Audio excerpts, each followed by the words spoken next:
Hello and welcome to this video. In this video, I'll show you how you can save your Canva designs. Now, in this example, I have a postcard that I made and I can save it in several formats. So what you can do is click on Share button and then from here, click on Download.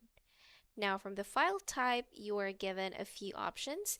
You can save it as a JPG, PNG, a PDF standard, a PDF that is best for printing, SVG, MP4 if it's a video, and GIF.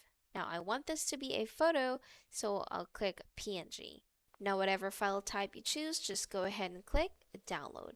And you should see this kind of pop-up letting you know the progress and if it's downloaded completely, and it should automatically show you the download below here. If your Canva designs serve like a template, let me give you a quick tip on making sure that your templates are saved. So let's go back to our Canva dashboard.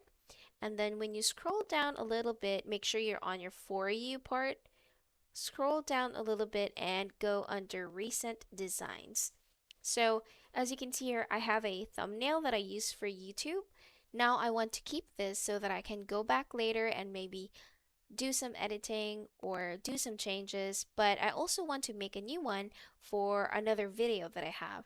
So what I can do is I can click on the three dots and then just make a copy, and then from here maybe I can rename it.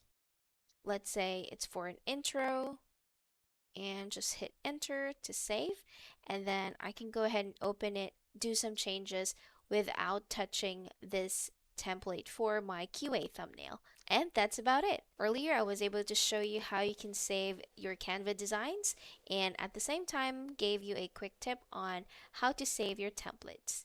If this video was helpful, please like and subscribe to our channel.